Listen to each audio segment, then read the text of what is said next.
बच्चों, कैसे आप सब? आशा करती हूँ आप सब अच्छे होंगे, स्वस्थ होंगे। स्वागत है आपका इस कक्षा में। आइए आज हम पढ़ते हैं हिंदी व्याकरण का पाठ 19 निबंध लेखन। निबंध लेखन हिंदी की महत्वपूर्ण विधा है। इसका उद्भव और विकास आधुनिक युग की देन है। निबंध निबंधकार की अनुभूतियों और स्वतंत्र चिंतन का सरल, सजीव, संक्षिप्त और मर्यादित प्रकाशन है। निबंध एक यौगिक शब्द है। निबंध अर्थात अच्छी प्रकार बंधा हुआ। नि उपसर्ग का अर्थ है अच्छी तरह तथा बंध धातु का अर्थ है बांधना। दोनों शब्दों का सम्मिलित रूप क्या है? निबंध के यौगिक शब्द है। निबंध अर्थात अच्छी प्रकार बंधा हुआ। नि उपसर्ग का अर्थ है अच्छी तरह तथा बंध धातु का अर्थ है बांधना। दोनों शब्दों का सम्मिलित रूप निबंध है। निबंध से तात्पर्य किसी विषय पर सुसंबद्ध रूप से लिखी गई गद्य रचना से है। निबंध का कोई भी विषय हो सकता है। वस्तु, स्थान, घटना, यात्रा, समस्या आदि किसी भी विषय को लेकर निबंध लिखा जा सकता है। निबंध लिखते समय निम्नलिखित बातों पर विशेष ध्यान रखना चाहिए। जिस विषय पर निबंध लिखना हो उसका पर्याप्त ज्ञान प्राप्त होना आवश्यक है। पर्याप्त ज्ञान होना आवश्यक है। निबंध में विचारों का क्रम व्यवस्थित होना चाहिए। प्रत्येक बात अलग अलग अनुच्छेदों में लिखी जानी चाहिए। निबंध रचना में थोड़े में अधिक अर्थ प्रकट करने वाले शब्दों और वाक्यों का प्रयोग अच्छा माना जाता है। निबंध लिखने से पहले उसकी रूपरेखा पर अच्छी तरह विचार कर लेना चाहिए। निबंध वही अच्छा माना जाता है जिसमें अपनी बात अपने ढंग से कही जाती है। निबंध के अंग। निबंध को 3 भागों में विभाजित किया जा सकता है। भूमिका अथवा प्रस्तावना, विषय विवेचन, उपसंहार। भूमिका अथवा प्रस्तावना, इसे निबंध का प्रथम द्वार भी कह सकते हैं। इसमें विषय का परिचय आकर्षक रूप से देना चाहिए जिससे पाठक की निबंध के प्रति जिज्ञासा उत्पन्न। विषय से संबंधित किसी उक्ति अथवा परिभाषा से भी निबंध प्रारंभ किया जा सकता। दूसरा पॉइंट है विषय विवेचन। ये निबंध का मध्य भाग होता है। इसमें निबंध के विषय का भली प्रकार प्रतिपादन किया जाता है।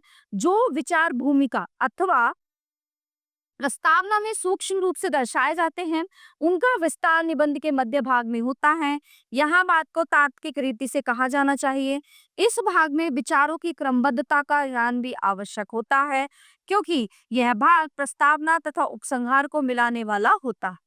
इसमें न तो विषय से संबंधित महत्वपूर्ण तथा तथ्य छूटने चाहिए और न ही आवश्यक सामग्री का समावेश किया जाना चाहिए।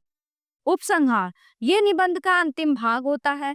इसके अंतर्गत निबंध की समाप्ति विषय वस्तु का सारांश देकर की जाती है। जिस प्रकार निबंध की भूमिका या प्रस्तावना आकर्षक व रुचिकर होने पर पाठक को निबंध पढ़ने हेतु बाध्य करती है, उसी प्रकार निबंध का आकर्षण अतः पाठक के हृदय पर अमिट छाप छोड़ता है ना। अतः उपसंहार भी निबंध का आवश्यक अंग है तथा इसे भी उतनी ही बुद्धिता से लिखना दिखा जाना चाहिए जितना कि पूर्वोक्त। निबंध लेखन के लिए जो विषय चुने जाते हैं उनमें कई प्रकार के निबंध होते हैं। किसी विषय पर निबंध लिखते समय उसमें घटना, यात्रा, जीवन के उतार चढ़ाव आदि का संघर्षमयी विवरण देना होता है। कभी किसी मेले, गांव, दृश्य, स्थिति या परिस्थिति का वर्णन करना पड़ता है तो कभी किसी प्रश्न, समस्या या प्रसंग पर विचार प्रस्तुत करने पड़ते हैं। तो इस आधार पर निबंध के 4 प्रकार माने जाते हैं। विवरणात्मक निबंध, वर्णनात्मक निबंध। इनके अंतर्गत संस्मरणों, घटनाओं आदि का वर्णन पाया जाता है। वर्णनात्मक निबंध, इनके अंतर्गत वस्तुओं, नगरों या दृश्यों आदि का वर्णन पाया जाता है। विचारात्मक निबंध, इनके अंतर्गत विषय का सूक्ष्म विवेचन तथा विषय के पक्ष विपक्ष का, जैसे विज्ञान, वरदान या अभिशाप, चलचित्र का समाज पर प्रभाव आदि वर्णन करना होता है। तो ऐसे निबंधों हेतु पर्याप्त अध्ययन तथा मनन की आवश्यकता होती है। भावात्मक निबंध, इन निबंधों में भाव की प्रधानता होती है। लेखक अपने अनुभवों को मनोवेगों की तीव्रता के साथ प्रस्तुत करता है। इस प्रकार के निबंधों की शैली भावुकता पूर्ण होती है। ठीक है, यहाँ छात्रोपयोगी कुछ निबंध दिए जा रहे हैं। इन्हें ध्यान पूर्वक पढ़कर इनसे मिलते जुलते विषयों पर निबंध लिखने का अभ्यास करने से निबंध लेखन में बहुत अच्छे अंक प्राप्त किए जा सकते हैं। तो यहाँ पे इन्होंने बहुत सारे निबंध दिए हुए हैं। उनमें से एक मैं आपको उदाहरण स्वरूप पढ़ के सुनाऊंगी। बाकी आगे आप अपने आप अभ्यास करेंगे, स्वयं अभ्यास करेंगे। किसी खेल का आंखों देखा वर्णन। प्रस्तावना, भारत में अनेक प्रकार के खेल खेले जाते हैं। इनमें हॉकी, फुटबॉल, क्रिकेट, कूद दौड़, बास्केटबॉल, हैंडबॉल, कैरम, शतरंज, जिम्नास्टिक, तैराकी, घुड़सवारी तथा बैडमिंटन प्रमुख है। इन खेलों में से हॉकी मेरा सर्वाधिक प्रिय खेल है। ये एक अंतर्राष्ट्रीय खेल है। ये एशियाई खेलों तथा ओलंपिक खेलों में भी खेला जाता है। इसकी विश्व चैंपियनशिप भी आयोजित की जाती है। मैच का आयोजन गत रविवार को हमारे विद्यालय तथा विवेक विद्या मंदिर के बीच हॉकी का मैच आयोजित किया गया। हमारे क्षेत्र के सांसद इस अवसर पर मुख्य अतिथि के रूप में आमंत्रित किए गए थे, अतः उन्हीं के हाथों मैच का शुभारंभ होना था। मैच के शुभारंभ से पूर्व दोनों टीमों के खिलाड़ियों का परिचय मुख्य अतिथि से करवाया गया।